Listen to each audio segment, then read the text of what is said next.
Broer en suster, vriende, ek wil voortgaan en ons gaan voort dan met 'n kort oorsig oor die boek Galasiërs en verlede week het ons gepraat oor die inleidende deel wat handel oor om die Bybel reg te verstaan, het jy nodig om die Bybel reg te verdeel. En die enigste manier hoe ons die Nuwe Testament en die Ou Testament se waardes sal kan verstaan, is wanneer ons dit wat God sê op die regte plek sit. Ek wil jou nooi vanmôre om 2 teksverse saam met my te lees.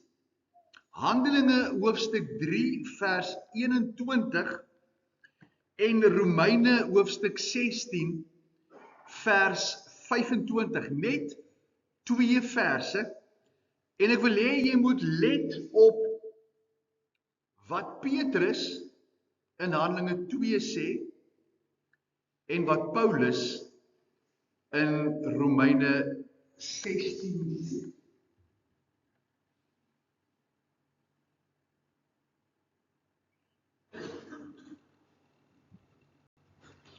Handelinge hoofstuk 3, ons lees vanaf vers 19. Petrus is in gesprek met die Fariseërs nadat hulle die lamman in die tempel gesond gemaak het. En die Fariseërs vir Petrus en vir Johannes waarsku dat hulle nie oor Jesus meer mag praat nie. En dan sê Petrus vir hulle na die einde van die gesprek: kom dan tot inkeer en bekeer julle, sodat julle sondes uitgewis kan word en tye van verkoeking van die aangesig van die Here mag kom. En hy hom mag stuur wat vooraf aan julle verkondig is, naamlik Jesus Christus.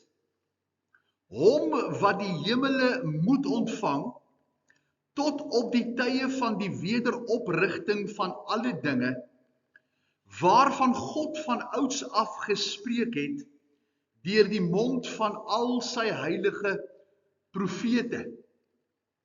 En dan kom ons by Paulus se aanbieding oor die evangelie van genade aan die nie-Jode. Petrus praat hier met Jode. En dan praat Paulus in die Romeine boek met nie-Jode, of dan ons as heidene. En hy sê in vers 25 aan die laaste hoofstuk van die Romeine brief: aan hom dan wat magtig is om julle te versterk, volgens my evangelie en die prediking van Jesus Christus, ooreenkomstig die openbaring van die verborgenheid, wat ewig lank verswyg is, maar nou geopenbaar is deur die profetiese skrifte, bekend gemaak is onder al die heidene. 'n baie duidelike onderskeid dan tussen wat Petrus vir die Jode sê en wat Paulus vir die nie-Jode sê. En ons het nou al gepraat daaroor, 2 tipes mense, 2 programme, 2 uitkomste. Wil vanmôre dan begin met die brief van Paulus aan die gemeente van die Galasiërs. En net vir u vinnig op die kaart wys, daar waar die rooi ingekleur is die provinsie van Galate, 'n gedeelte van die huidige Turkye. So as ons nou die kaart so 'n bietjie nader trek, dan sal jy sien dat die Galate provinsie dorpe soos Antiochië, Iconium, Lystra, Derbe en Pisidian insluit. 'n plek of 'n gedeelte van 'n provinsie wat Paulus dan een van sy eerste briewe aan die heidene skryf oor die evangelie. Ek wil vinnig die agtergrond van die boek met jou deel, dat jy kan verstaan waaroor hierdie boek gaan en wat die rede was waarom Paulus dan hierdie boek geskryf het. As ons dan geografies gekyk het en na die geskiedenis, dan gaan jy sien dat dit die hooglande van sentraal Antiochië insluit, wat dan, soos ek gesê, die huidige Turkye is. Galasië is 'n streek in sentraal Klein-Asië, wat vandag as Turkye bekend staan, waar ook die 7 gemeentes waarin Johannes geskryf het in Openbaring, ook in dieselfde omgewing is, net so bietjie aan die weste kant. In die Bybel verwys dit na 'n land wat deur die Keltiese Galliërs gevestig is en daar 'n Romeinse provinsie ontstaan het. Die oorsprong van die naam Galasiërs was een van die Keltiese leiers van die Galasiërs of die Galliërs, wat omstreeks 278 voor Christus hulle in hierdie area kom vestig het. As julle nou die stories ken van Asterix en Obelix, dan sal dit nou die tyd wees waar Asterix dan nou so onder die Romeine ingevaar het en hy die rook uit hulle uitgeslaan het. So dis hierdie tyd waar ons nou van praat. As die van julle wat nou Asterix en Obelix ken, om die geskiedenistydperk, die einde van die Griekse tydperk en dan die begin van die Romeinse tydperk dan in te deel. Hierdie Romeinse provinsie is 'n streek wat in 25 voor Christus 'n provinsie van die Romeinse ryk geword het en dan die suidelike grens van Pisidië, Frigië, Lakonia ook dan insluit. So, u kry nou so 'n prentjie van waar ons en met watter deel ons besig is. Dis betekenis vol om te verstaan waarom Paulus hierdie gebied besoek het en dan in die Nuwe Testament sy eerste brief geskryf het aan die Galasiërs so 40 of 50 na Christus. Was dit een van die eerste briewe en een van die eerste plekke wat Paulus na Handelinge 9 na sy bekering gaan besoek het. So hierdie sendingreis het Paulus en Barnabas kerke gestig in Pisidië, Antiochië, Iconium, Lystra, Derbe, en ons lees daarvan in Handelinge hoofstuk 13 tot Handelinge hoofstuk 14. So dit is baie vinnig die historiese agtergrond. Die brief aan die Galasiërs is deur Paulus geskrywe omdat daar 'n probleem ontstaan het, want die vroeë Christelike gemeenskap wat in hierdie streek gewoon het uitdagings gehad wat Paulus kom aanspreek het met 'n, kom ons noem dit 'n nuwe evangelie. Nuut in die sin dat God deur die apostel hierdie gordyn wegtrek, dat jy nie regverdig word deur Jesus aan te vaar as Messias en die Joodse wette na te kom nie, maar dat jy kan gered word deur genade, deur die kruiswerk van die Here Jesus. Beide aanbiedings is gegrond op dit wat Jesus aan die kruis gedoen het. Maar die Jode moes sekere Joodse tradisies gevolg het.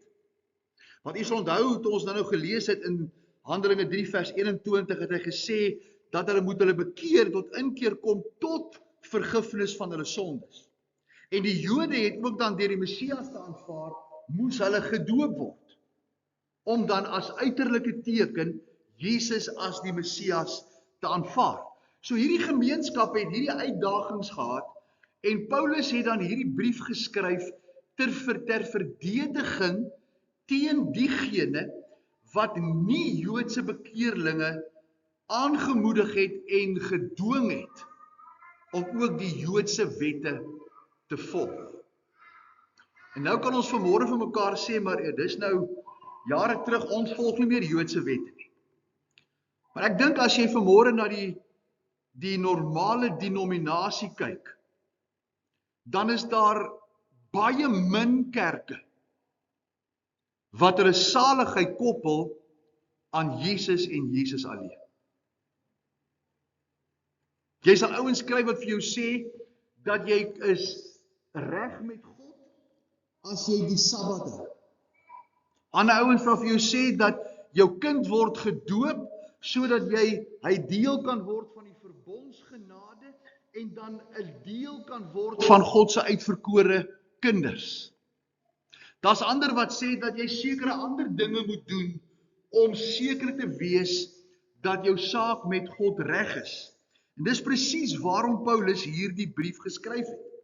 Die sentrale tema van hierdie boek gaan oor vryheid van die wet. Dat jy los kan kom van wetsonderhouding om in 'n regte verhouding met Jesus te wees. 'n Vinnige indeling sal u sien as u die boek lees, dat hoofstuk 1 en hoofstuk 2 gaan saam, hoofstuk 3 en 4 gaan saam, en ek gaan nou vir jou die inleiding gee, en dan gaan hoofstuk 5 en hoofstuk 6 volg dan 'n patroon. So kom ons vinnig beweeg deur vandag en dan volgende Sondag deur die hele boek, en ons gee vir u so 'n snorkel inligting. Ons gaan nou nie diep duik waar jy nou gaan onder die water bly verlang nie. Ons gaan net vir jou 'n snorkel aansit en jy gaan sporadies afduik tot jou asem uit klaar is en terugkom boontoe. En so gaan ons dan deur hierdie boek werk. Nou seker een van die mooiste of die beste voorstellings is die voorstelling van Bruce Wilkinson se Walk Through the Bible, waar hy dan ook die Nuwe Testament indeel en hy praat van freedom from the law, vryheid van die wet, wat dan hierdie tema is van die boek Galasiërs. Die brief word gerig aan 'n klompie gemeentes binne die provinsie van Galate, waar die apostel Paulus tydens een van sy sendingreise, Handelinge 13 en 14, dan besoek en gestig het. Die brief het sy oorsprong uit die apostel se passie vir die evangelie, dat mense moet gered word, maar ook gedryf uit frustrasie, omdat daar soveel misleiding in die provinsies van Galate was. Die omstandighede en die tyd waarin die brief geskryf is vir ons van baie belang, en ek dink dis 'n belangrike wegspring, hoekom ons dan as ons na die Nuwe Testamentiese boeke gaan, ons met Galate begin. Want as jy Jesus aanneem, as jou verlosser en saligmaker, glo ek, dat jy net soos ek, toe ek Jesus aangeneem het, baie ouens gehoor het wat vir jou gesê het, weet jy wat my boetie, jy kort nog nie dit. En jy het Jesus aangeneem, maar uiteindelik moet jy nog hierdie ding, en jy moet nog hierdie ondervinding hê. En die proses van heiligmaking verwar met die werk wat God doen as hy jou siel uit genade red. Hy sê nie Jesus plus nie. Redding en genade is Jesus alleen. Die destydse Christendom het hoofsaaklik ontstaan uit Joodse messiaanse beweging. Met ander woorde, Jode wat Jesus na Handelinge 2 as Messias aanvaar het. En van daar af met die teenkanting en die vervolging wat hulle gehad het in Handelinge hoofstuk 7 af, hoofstuk 9, waar Paulus die kerk in Damaskus gaan vervolg het, het hulle oor die hele streek van die Romeinse ryk gevlug. En so het hulle besig geraak met ander leerstellings wat vir hulle gesê het, maar julle kan nie net Jesus hê. Julle moet ook iets anders hê. En hierdie Joodse messiaanse beweging het baie sterk klem gelê op die onderhouding van Joodse wette, soos die Sabbat, soos die besnydenis, soos die eet van sekere offers en 'n klomp ander dinge wat hulle op hierdie nie-Jode wou afdwing. Ek wil jou terugvat na die preek van Handelinge hoofstuk 2, waar Petrus met die Jode praat en vir jou die impak wys waarmee die Jode dan die evangelie van Jesus se Messiaskap gaan verkondig het. Hy sluit af in Handelinge 2 vers 36 deur te sê, laat dan die hele huis van Israel sekerlik weet dat God hom Here en Christus gemaak het, hierdie Jesus wat julle gekruisig het. Met ander woorde, Petrus sê vir die Jode op Pinksterdag, dat julle het die Messias vermoor. En hierdie is nie 'n evangelie van genade nie, maar 'n moordaanklag. En nou is die gesindheid van hulle, toe hulle dit hoor in vers 37, is hulle diep in die hart getref en vir Petrus en die ander apostels gesê, wat moet ons doen, broeders?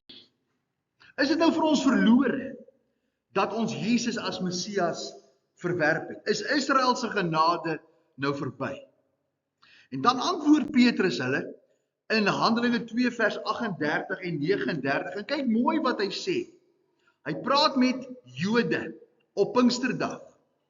Hy sê, Petrus sê vir hulle, bekeer julle en laat elkeen van julle gedoop word in die naam van Jesus Christus. Nie in die naam van die Vader, die Seun en die Heilige Gees, soos die opdrag van Matteus 28 vers 19 gegee is. Maar vir die Jode het die Heilige Gees en God die Vader aanvaar. Maar hulle het Jesus as Messias verwerp. En nou sê Petrus vir hulle, om reg te maak, moet julle bekeer en julle moet julle laat doop as 'n uiterlike teken van dit wat God in julle harte doen, deur die Messias te aanvaar, Jesus as die Messias, tot vergifnis van sondes. So met ander woorde, die aanvaarding van die Messias en die doop wat daarmee gepaard gaan, was met die oog op die vergifnis van hulle sonde. En dadelik moet dit vir jou, as jy dit lees, tot stilstand bring. Want Paulus sê vir die nie-Jode, ons is gered, Efesiërs 4 vers 8 en 9, uit genade, sonder verdienste. Dis 'n gawe van God. Maar vir die Jode sê hy, bekeer julle, laat julle doop tot vergifnis van sondes en julle sal die gawe van die Heilige Gees ontvang. Want die belofte kom julle toe en julle kinders en almal wat daar ver is, die wat die Here ons God na hom sal roep. Met ander woorde, hierdie doop van die Jode om die Messias te aanvaar, is nie 'n doop wat vir die heidene noodsaaklik is. Want Paulus sê 1 Korintiërs 1 vers 17, ek het nie gekom om te doop nie, maar om die evangelie te verkondig. En dan sê vers 39, hierdie belofte, nou word die ouens wat glo aan die kinderdoop of die besprenkeling, gebruik hierdie teksvers, dat hierdie belofte kom julle toe en julle kinders, en dit niks uit te waai. Niks uit te waai met kinderdoop nie. Hierdie belofte is julle sin en julle kinders sin, wat julle geleer het om die Messias te verwerp, dat julle hom as Messias sal aanvaar.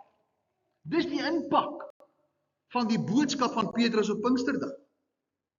Hy sê, en met baie ander woorde het hy hulle besweer en vermaan en gesê, laat julle red uit hierdie verkeerde geslag, hierdie klomp wat julle gesê het, julle moet die Messias verwerp, die Fariseërs, kom los van hulle, want hulle is besig om julle in die afgrond in te lei. Hulle sê julle moet Jesus verwerp, hy is die enigste redder.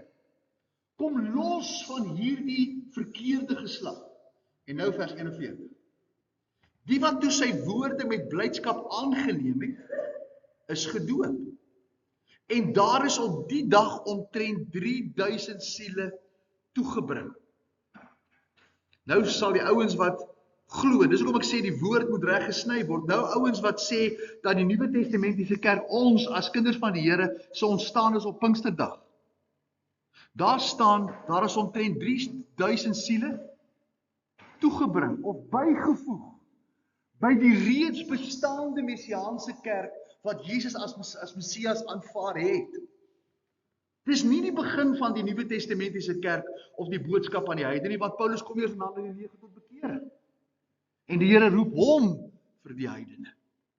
So voor Handelinge 9 was die boodskap uitsluitlik vir die Jode, want Jesus sê vir sy disippels in Matteus 10, gaan preek vir die verlore skape van die huis van Israel. Die Sinomitiese vrou kom by die Here Jesus en sy wil hê hy moet haar kind gesond maak en hy sê, maar ek het nie vir julle gekom nie. En sy sê vir hom, maar kan my hondjies wat aan my tafel is nie van die krummels eet nie? En sy verstaan dat die evangelie, die aanbieding is vir die Jode, maar sy sê, die heidene kan ook mos van die krummels kry. En as jy lees wat hy vir haar sê, dan sê hy vir haar, vrou, jou geloof is uitermate groot. Want dis juis waarom ek die Jode geroep het, dat hulle die evangelie aan die heidene sal deel. En daarom roep hy vir Paulus, om hierdie boodskap te gaan uitdra. So na die Korinthebrief, as ons na die Efesebrief of die brief aan die Kolossense gaan ons dieselfde aanbieding van die evangelie sien as wat Paulus hier in Galasiërs doen. En ek wil nou nie op hierdie stadium Korintiërs, Efesiërs en Kolossense vir jou lees nie. Ek wil probeer bly by Galasiërs omdat dit waarmee ons besig is. Want al het jy vanmôre, dis die uniekheid van die Bybel. Al het jy vanmôre net een boek van die Bybel. En jy kan net Galasiërs lees. Wil ek vir jou bevestig dat jy die volkome storie van redding en verlossing in God se plan met die wêreld kan kry. Dis wat die Bybel so uniek maak, dat in elke boek wat daar geskryf is, kan dit as dit die enigste boek in die Bybel is, jy nooit sal kan sê dat jy nie geweet het nie. Want God het 'n plan met volke. En hy sal nooit een nasie in onkunde los en laat verlore gaan, omdat hulle nie Romeine gelees het, of omdat hulle nie Korintiërs gelees het. Elke brief is geskryf aan 'n gemeente met 'n bepaalde omstandigheid, maar die boodskap van die evangelie is uitsluitlik Jesus. Nou kom ons kyk vinnig. In Galasiërs 1 vers 1 lees ek die volgende, en tot by vers 5, wil ek graag vir jou lees. Hy begin die brief, hy sê, Paulus, 'n apostel nie vanweë mense, of deur 'n mens nie. So Paulus begin hierdie brief, van die eerste sendbrief wat hy skryf, begin hy en hy sê, ek is die gestuurde van God. Ek Paulus. Ek is nie deur mense gestuur nie, maar deur Jesus Christus en God die Vader. Hoor nou, die eerste sinsnede van die brief aan die Galasiërs kom Paulus by die kern van die evangelie uit. Ek is gestuur deur Jesus, ek het hom ontmoet in Handelinge 9 op die pad na Damaskus. Ek is gestuur deur God, en hierdie God, hierdie Vader, het iets gedoen wat Jesus uniek maak. Hy het hom uit die dode opgewek. Nou vir ons wat terugkyk, is dit nou eintlik, en ek wil dit met groot respek sê, so amper maar, ons ken dit, so wat. Maar vir hierdie ouens, was dit die eerste woorde wat kon bevestig het, wat met hulle gebeur het, toe Paulus die gemeente kom stig het.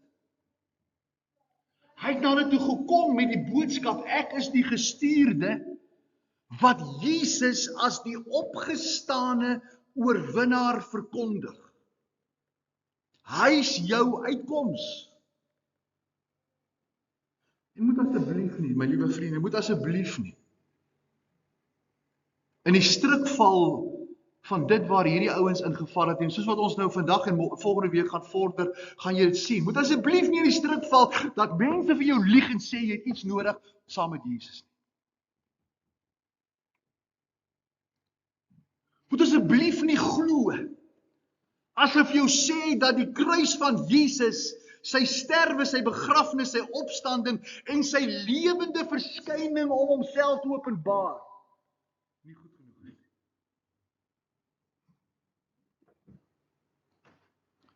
Want die Jehova getuies glo dat hy het gesterwe, maar sy kruisdood is nie volledig nie. Jy moet 'n getuie wees wat deel uitmaak van 'n 144.000 wat hemel toe gaan. Hulle het een dag daar by my by die huis aangekom en vir my gevra, kan hulle vir my iets oor die Bybel leer? En toe hulle begin praat van 144, toe vra ek vir hom, toe sê ek vir hom, ek dink die kaartjies by Computicket is uitverkoop. Want dit is net 144.000. Ek dink julle gaan dit nie maak nie. So hoekom praat jy met my? Ek gaan dit nie maak nie. Ek kan nie deel wees nie. Wie het my sê daar's minder as 144.000 van julle?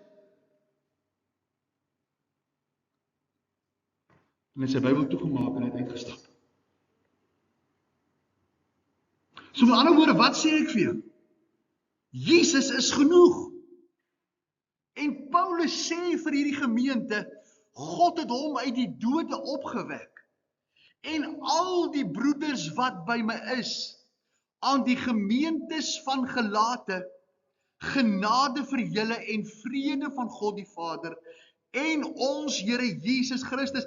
Romeine 5 vers 1, as jy Romeine hier intrek, dan sê Paulus, omdat ons deur die geloof geregverdig is, het ons vrede by God, deur ons Here Jesus Christus. Die volgende vers sê Paulus dat jy kan deur Jesus vrede met God hê. Nou as Jesus met iets anders moet wees, 'n tradisie of 'n Sabbat of 'n besnydenis, waarom sê Paulus dan vrede is genoeg in Jesus? Hoor vers 4.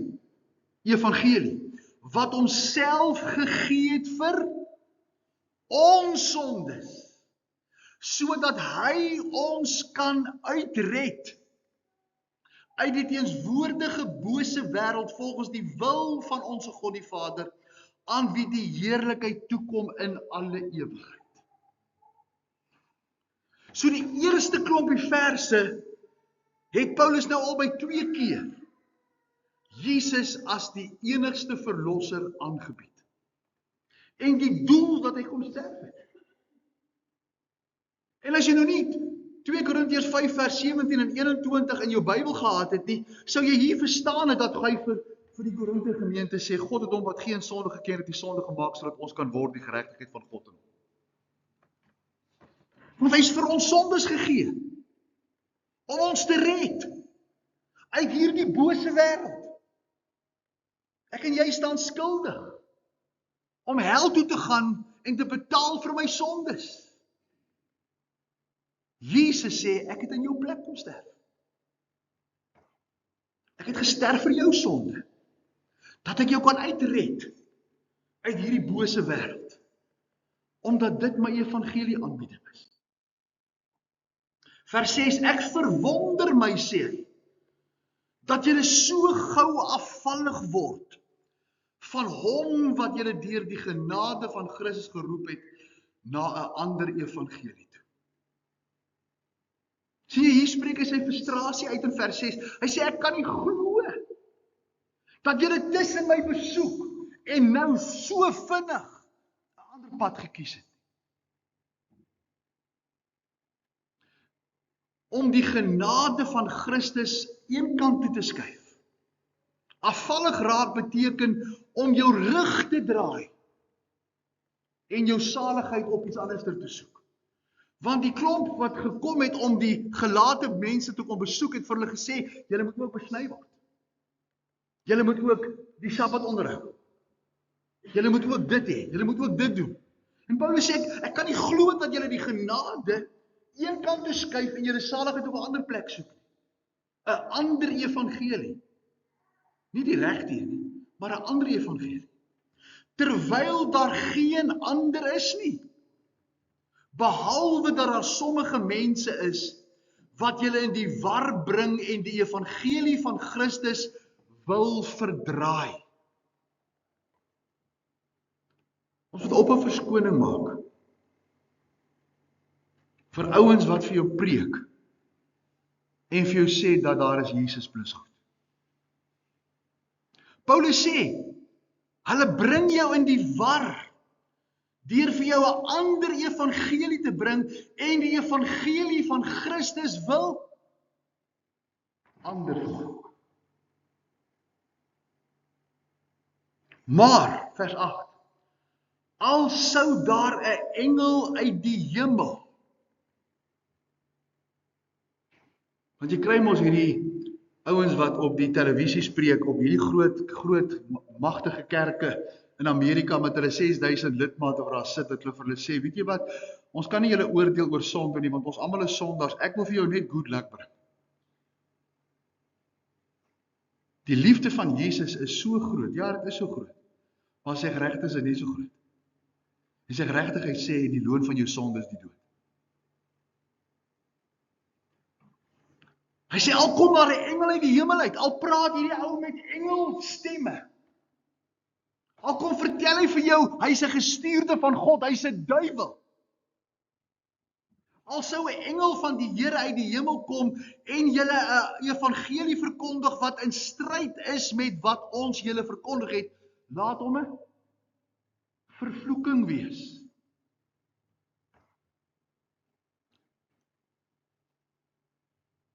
Jy sien, hy's nie bekommerd oor jou siel nie. Hy's bekommerd om vir jou 'n cupcake te gee wat versoet is. Dat om Jesus te kies net voorspoed is. Dat jy gaan ryk wees, dat jy nie meer gaan sukkel met versoekings nie, dat hy net die beste vir jou in gedagte het toe jy jou siel wil red, al daai gemors. Jesus het nooit gesê dat as ek jou siel red, dat ek jou 2 meter bo kan die grond loop nie. Hy het nooit gesê jy gaan nie versoekings hê nie. Hy het nooit gesê dit gaan 'n stryd wees, wat hy sê, jy moet jou kruis opneem en my volg. Jy moet saam met my bereid wees om te sterf. Jy gaan vervolg word, en hy sê vir die gemeente in Rome, die wat godvrugtig wil lewe, sal vervolg word. Maar hierdie prosperity ouens sê vir jou, weet jy wat, die Here net die wonderlik is, dan haal hulle Ou Testamentiese teksverse aan, Jeremia 29 vers 11, dat die Here net die beste vir jou in gedagte. Maar die volgende versie sê, die mooi is daar, as jy na my stem luister. Want dan gaan jy verstaan, dat die sleg ook vir jou goed is. Want ek het 'n plan met jou lewe. En groei is nie net sukses nie. Dis hoekom ons bome snoei. Die vrug is nie daar, as die boom nie gesnoei word. Maar hierdie ouens vertel hom, dit moet net met jou goed gaan. Sien jy, en waarmee leef ons? Ons leef, hulle het nie 'n unieke omstandigheid gehad nie. Ons leef in dieselfde omstandighede. Hy sê, laat hom 'n vervloeking wees. Maar ek maak julle, vers 11, broeders, bekend, dat die evangelie wat deur my verkondig is, nie na 'n mens is nie. Want ek het dit ook nie van 'n mens ontvang of geleer nie, maar deur 'n openbaring van Jesus Christus.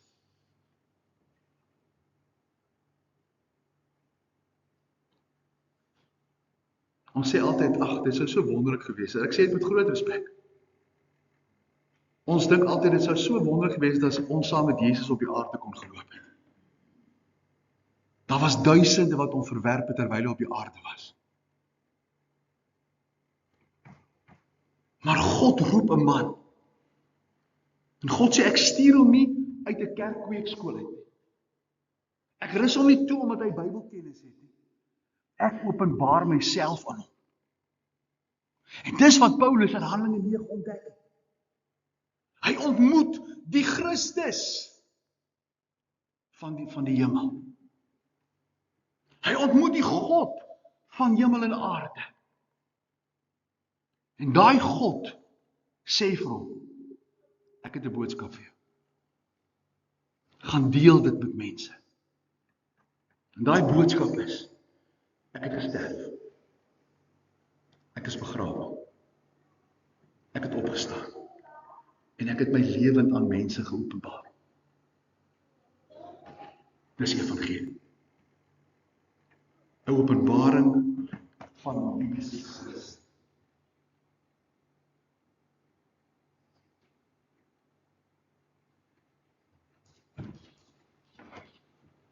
So Paulus kom hier en hy sê vir ons, ek bring vir julle opinies van kerke nie.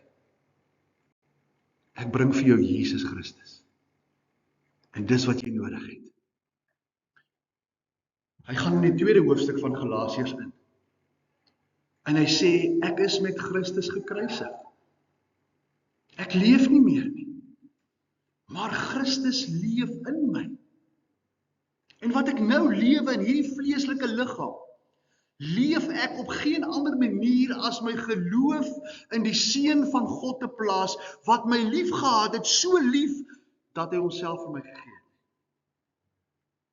Dus ek verwerp nie die genade van God nie.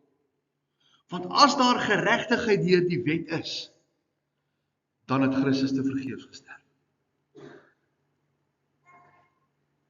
Sien jy vanmôre, as jy net hierdie boek het, ek en jy kan eintlik vir 'n jaar net hierdie een boek lees. En ons gaan alles sê. En as ons nou vorder, gaan jy agterkom die diepte van hierdie 6 hoofstukke. Dit is presies dieselfde evangelie wat Paulus aan die Korinte gemeente gee. Ek verkondig julle die evangelie wat julle aangeneem het, waarin julle staan, waar julle gered geword het. Wat ek aan julle oorgelewer het, dat Jesus gesterf het, dat hy begrawe is, dat hy opgewek het, en dat hy homself lewend aan mense geopenbaar het. Presies dieselfde evangelie. Ons moet onderskei en verstaan dat daar 2 aanbiedings is. Die een van Petrus van bekeer julle, laat julle doop deur die Messias te aanvaar, tot vergifnis van die sondes, dan ontvang julle die Heilige Gees. En die een van, dis Petrus vir die Jode op Pinksterdag. En dan die evangelie van die verborgenheid. En Paulus sê, hy sterf, hy word begrawe, hy word opgewek, en hy openbaar homself lewend. Al wat jy moet doen is, glo dit, neem dit, dis genade. En dis die aanbiedings, en ons moet dit onderskei. En dis hoekom die brief aan die Galate geskryf is. Want hier kom ouens wat vir die heidene sê, dit is nie goed genoeg nie, Jesus is nie goed genoeg nie. Want julle mis die wet. Julle mis die besnydenis. Julle mis die Sabbat. Paulus skryf hierdie aan nie Jode in sy sendbriewe Romeine tot by Filemon. En ek wil hê dat jy, as ons oor die volgende week of wat aangaan, dat jy dit in gedagte sal hou. Oor hoekom is hierdie brief geskryf? Ek sluit af. Die kom wat bygevoeg was op Pinksterdag was nie die nuwe kerk nie. Maar dit was 'n Joodse gemeenskap wat mense by ontvang het wat Jesus nou as Messias aanvaar het. Die opdrag begin met die evangelie aan alle mense, Handelinge 1 vers 8. Gaan verkondig die evangelie aan alle mense. Matteus 28 vers 19 beteken nog steeds, gaan verkondig die evangelie aan alle mense.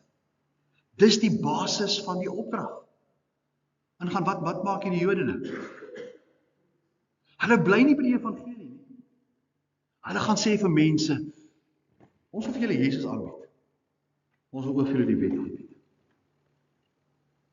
Ons wil Jesus vir julle gee, onthou dat dit Sabbat. En so het hulle misbruik gemaak. En dis hoekom Paulus en Petrus in Handelinge 15 en hier in die brief so koppe staan. Hy sê, julle sal krag ontvang, julle sal my getuies wees. Gaan dan heen en verkondig die evangelie aan die ganse mensdom.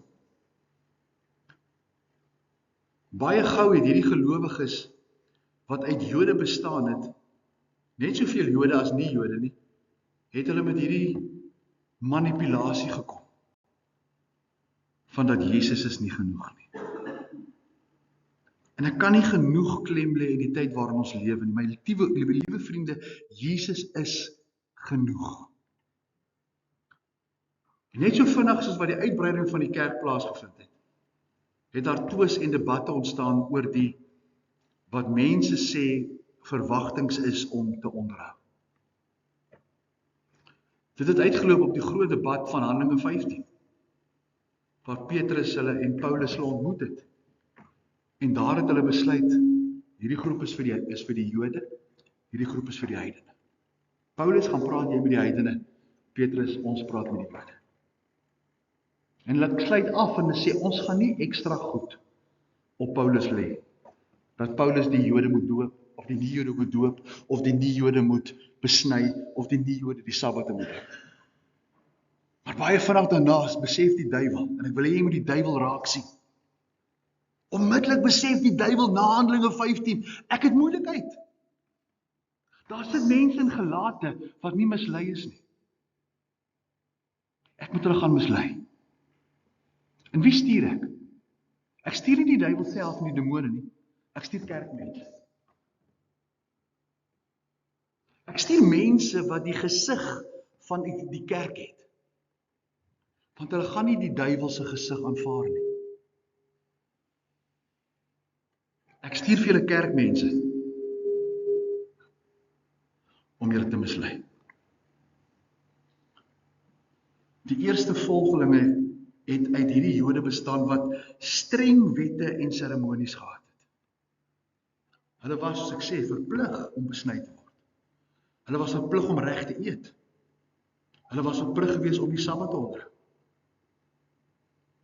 Maar dit was nie vir die nie-Jode nie. En nou word hierdie gemors ook vir hulle aangebied en ingeboelie. En nou meen die Jode dat die enigste manier om deel te word van die evangelie of die familie van God, moet jy ook wette nakom. En dis hoekom Paulus hierdie brief skryf. Hierdie sendelinge, ek skryf dit in aanhalingstekens. Hierdie sendelinge wat hierdie mense na Jesus toe moet lei, kom hoop op hulle 'n hoop moeds en moenies toe. En so word die moeds en die moenies belangriker as Jesus. Maar hierdie ouens, omdat hulle die Here soek, aanvaar die sendelinge. Maar die sendelinge is eintlik die verleiding. Nou word die sending nie Jesus en Jesus alleen nie, maar besny jou, eet reg, onderhou die Sabbat. Dan kan jy deel wees, hoor, van ons.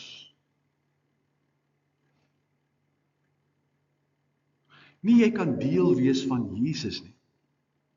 Jy kan deel wees van ons, as jy besny, as jy Sabbat onderhou, as jy eet. Hoe hartseer dat die laaste die kriteria word vir die bloed van Jesus alleen. En dis die hartseer van ons wat ingeboelie word deur die sogenaamde moederkerk. En toe Paulus dit hoor, was hy boos en hy skryf hierdie brief in reaksie. Ek sluit af en ek gee vir die 3 indelings wat ons volgende week na gaan kyk. Die boek word in 3 opgedeel. Hoofstuk 1 tot 2 bied Paulus die evangelie van genade aan, die gekruisigde Messias. In hoofstuk 3 en 4 sê hy hierdie evangelie skep die enigste basis waar God 'n multikulturele familie kan vestig, waar Jood en heiden deel kan wees van die liggaam. Want God het nog steeds die evangelie vir die ganse mensdom. En dan sluit hoofstuk 5 en hoofstuk 6 af. Wys Paulus hoe hierdie evangelie werklik kan transformeer wanneer hulle die Heilige Gees in hulle lewens toelaat. En dis vanmôre die indeling. Dis vanmôre die agtergrond. En dis vanmôre ek en jou se verantwoordelikheid om seker te maak dat jy Jesus alleen kies, Jesus alleen leef en Jesus alleen verkondig. Dis ons opdrag. Nie om mense by die kerk te bring nie, maar om Jesus na die mense toe te vat. Sodat die mense deel kan word van Jesus. En dan in die denominasie 'n plek van groei ontvang. En wat is ons, hoe lyk ons sending? Jy moet mense by die kerk kom. Dis nie verkeerd nie, maar ons moet seker maak, kom hulle kerk toe dat hulle Jesus kan hoor? Of kom hulle kerk toe dat ons boeke kan beter lyk? Dis die verskil. Kom ons buig ons harte dan bid ons saam. Hemelvader, baie dankie vir die woord. Dankie vanmôre, Here, vir dit wat ons kan lees, wat ons kan leer, en wat U vir ons in gedagte het. Wil kom bid vanmôre, Here, dat U verheerlik sal word in hoe ons leef en wat ons doen en wat ons verkondig.